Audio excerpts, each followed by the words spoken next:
Thank you guys for coming out. I hope everyone's doing well. I'm doing weird. I went to get falafel for lunch, and the falafel guy gave me my falafel, and then he's like, "Hey, buddy, you're Chinese, right?" And I was like, "No." And then he was like, "Oh, how come?" It's like, dude, I'm not Chinese. That's how come I'm not Chinese, man. Like, I wasn't standing in line to be Chinese and then was like, oh my God, there's like 1 billion people in this line to be Chinese. There's way too many people in this Chinese person line. I gotta be another Asian. I gotta be this Asian that no one's heard of, you know? I'm a Hmong person. Not a lot of people know about Hmong people. We were in the movie Gran Torino. So that's where we're from. The imagination of Clint Eastwood, you know? There's only about 100,000 Hmong people in America, so it's fine if you never heard of us. Any other ethnic group, though, there are so many of them that you have to know them for more than one thing. Like Mexicans, you must know for more than one thing. You can't be like, Mexican people, I've never heard of Mexican people before. This is crazy. It's like, oh yeah, you know, we wear sombreros. Yeah, Mexican people, I've heard of you guys. Black people, I've never heard of black people before. Yeah, you know, we play in the NBA. Oh yeah, black people, you guys are awesome. White people, I've never heard of white people before. Yeah, have you ever watched To Catch a Predator? Oh yeah, white people. Sometimes, like, white guys won't laugh at that joke because they think I'm saying all white guys molest kids. That's not what I'm saying. I'm just saying white guys are as good at molesting kids as black guys are at basketball. You know, that's all.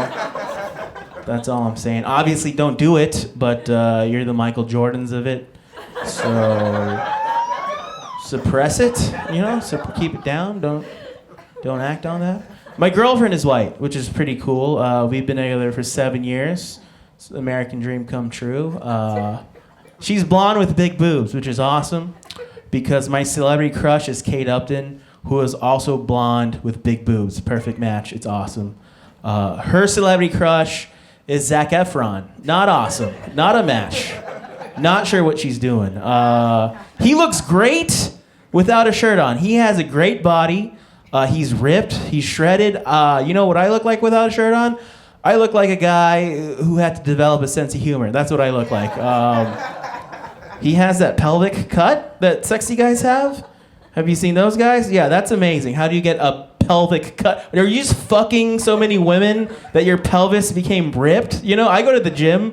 There's no pelvis machine at the gym. There's no weight to hang on my pelvis, you know, to make that defined. I don't have a pelvis, you guys. That's how bad a shape I am. I just have a torso and legs. You know, I'm yellow. I got a top half and a bottom half. I'm a Lego. I'm basically a Lego. Everything's not awesome. That's my life. I'm lucky I got a dick. I'm lucky I got one of those dicks everyone's talking about. You know, hear about these things, dicks? There's an unfortunate rumor swirling around that Asian men have small dicks. You might have caught that. It's been going around for 1 million years. So you might have caught wind of this. I don't know if it's true or not, because whenever I Google Asian dick, they're always blurred out, so I don't know.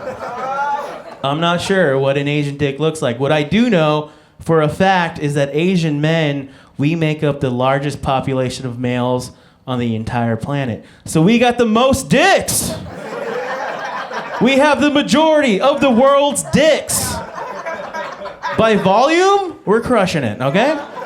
You put our dicks end to end, they probably wrap around the world twice. That's pretty cool, you know? Would you guys rather have one large pizza or 50 personal pizzas? I'd rather have 50 personal pizzas myself. You guys are cool. I will be honest with you. I didn't write that last joke. I read it on the back of a Snapple cap today. Yeah, it was a weird one. Asian guys have all the dicks. Fuck you, I'm gonna go work for Minute Maid. It was the guy's last day, you know. It was his last day, so it got weird. My girlfriend, who I was talking about earlier, she's religious. She goes to church in Williamsburg. She goes to a hipster church, which is pretty weird. I've never gone to a hipster church. When I was growing up, I was religious, not anymore. I went to get up early on Sunday, wear a suit, hate gay people church. That's not my rules. That was the church rules. Hipster church in Brooklyn is amazing. It's on Thursday night because you can't do anything on Sunday morning. That's when brunch is. The Lord will not stop brunch, you guys. We'll have it on Thursday, okay? They had gay people in the church. The pastor was a girl. It was the coolest church I've ever been to. It's like hipster church in Williamsburg. You're one step away from being the coolest church of all time. Just stop being a church, you know? You're right off the L stop. You got bread, you got wine. Be a tapas place. This would be a great tapas place. Tell that guy to shut up. Be a bar. Be a bar. My dad is a pastor, so that's why I grew up religious. He's a pastor. So I'm kind of following in his footsteps. More dick jokes, you know, for sure. He's a hellfire and brimstone pastor. He's the type of guy, evangelical, thinks gay people cause the weather, pastor, okay? Which is crazy because I grew up reading the Bible and never once does Jesus ever talk about gay people. He never talks about sex. People always say, Christians don't allow gay sex because it's wrong. It's like, no, Jesus never talked about it. Jesus actually went to a wedding in the Bible. He went to one wedding. He went to the wedding at Cana, and he took his mom as a date, which is pretty fucking gay. And he showed up to the wedding, and he wasn't like, that's what I'm talking about. Marriage is supposed to be between a dude and a chick. This is awesome. No, he showed up to the wedding and was like, is there an open bar? And everyone's like, no. And he's like, there is now. Blah, blah, blah, blah, blah, blah. He turned the water into red wine, you know? Jesus. This is the Middle East. We're serving fish, white wine. What are you doing, you know? What is this? This is a house red? Jesus, you use your powers to turn this into a house red? That's my dad. He's an immigrant from Laos. That's where he's from. So I identify with the plight of the Syrian immigrants who are coming into America now. Everyone thinks they're going to come in and become ISIS. You know, that's not true. They're running away from ISIS. They hate ISIS the most. You know, I'm the first person in my family to be born in America. So I love America and I hate my family. You know, that's how it works. Everyone thinks immigrants and their children are going to come to America and change America. No! We come to America because we want to be white. White people are awesome. That's why we left our shitty huts, you know? White people, you guys are like the golden retrievers of people, all right? You're beloved by all, but little do we all know, you actually bite the most people every year. You're the most dangerous dog. So I think let all the Syrians in 20 years, we'll have Syrian stand-up comedians. They'll be horrible, you know, but, you know, that's what happens in America. You assimilate. I was the first person in my family born in America. All I ever wanted to do was be white. I didn't want Asian parents, you know? I wanted white parents. I wanted the parents that I saw on TGIF, on ABC. I didn't want an Asian mom and an Asian dad. I wanted a full house family. I wanted 3 white dads and a dead mom, you know? That's what I wanted. It worked out for Michelle and DJ, you know? My friends were all white growing up. Alex and Chris, we'd play superheroes. Alex would be Superman. Chris would be Aquaman. It's like, great. I'll be Batman. This is awesome. Like, dude, you can't be Batman. Batman's not Asian. It's like, Alex, you're not from Krypton. And Chris, your mom didn't fuck a fish. You know, let me be Asian Batman, you literal fucks. What's going on here, you know? I thought this was pretend. So, like, you know, a few years go by.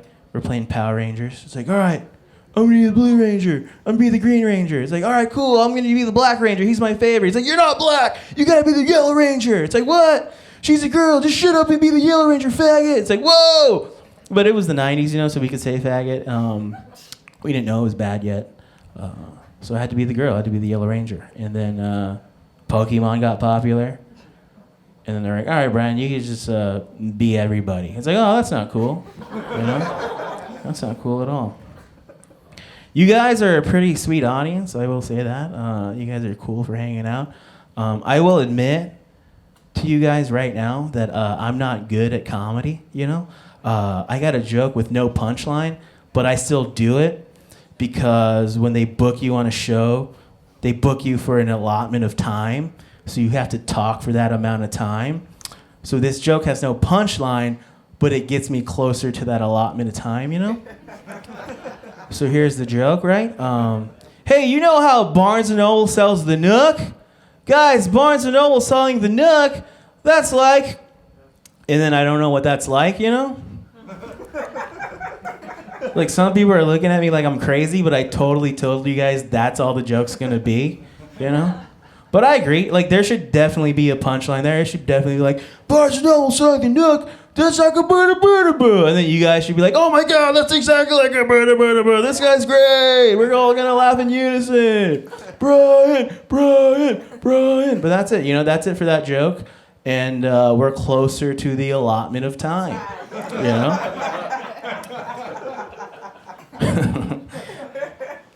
All right, one more thing. Look, talked about my girlfriend a lot tonight, but it's hard, all right? We've been together our entire 20s, 7 years. We get into fights sometimes. Most recent fight was our worst fight because I screamed at her to end the fight, I hate you more than I hate Osama bin Laden. Not a nice thing to say, but if you've been with someone for a long time, you realize the person you love the most also turns into the person you hate the most, you know, because you know each other so well. So in that moment, I really did hate her more than I hate Osama bin Laden. Like, if the Navy SEALs broke into her apartment and shot her, I would have been like, USA, thank you for your service. This is amazing.